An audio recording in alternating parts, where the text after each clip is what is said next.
Gaurav, stay with me. We've got some more breaking news coming in from the sidelines of the SCO summit.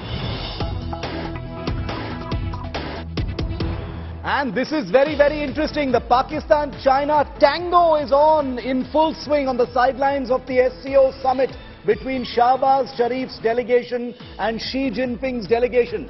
A bankrupt Pakistan appears to be begging for aid from China and has raised the Kashmir issue once again. Pakistan has raised Jammu and Kashmir with China on the sidelines of the SCO summit. Shahbaz Sharif, the new beleaguered Prime Minister of Pakistan, is said to have raised what Pakistan calls serious human rights situation in Jammu and Kashmir and thanked China for its principled stand on the issue. This is, if this wasn't such a serious issue of diplomacy, this would actually be farcical, if not hilarious. Shahbaz Sharif is a Prime Minister seen to be, just another puppet of the Chinese here at the SCO summit, begging for aid once again, raising J&K. Are you surprised, Gaurav, by this?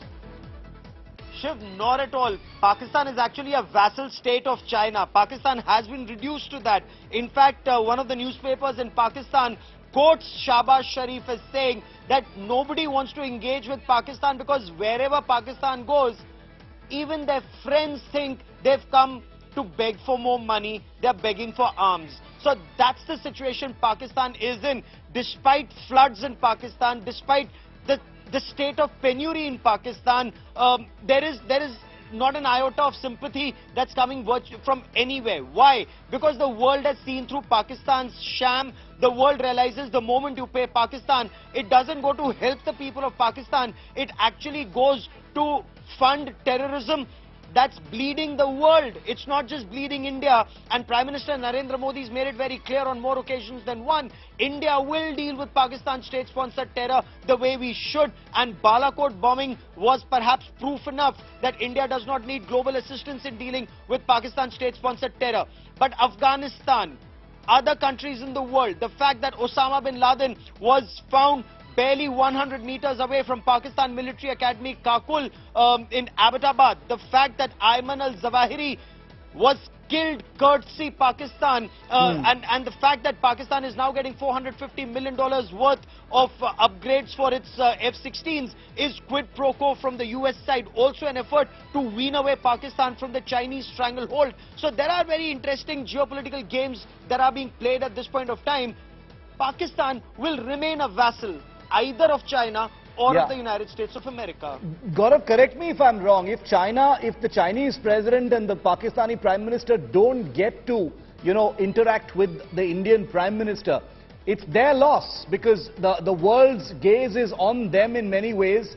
They are being looked upon, as leaders who need to try and assure the world, that the region is going to be safe because they're the irresponsible powers. So are we saying that the India holds all the cards right now as far as these meetings is concerned? Shiv, you've hit the nail on its head. Absolutely.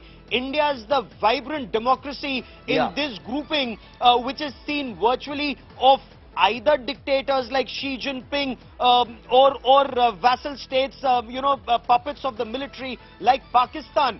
And this is where India actually lends credibility to an organization like the Shanghai Cooperation Organization, being a vibrant democracy, being a rising democracy and economy, something that the Prime Minister also spoke of.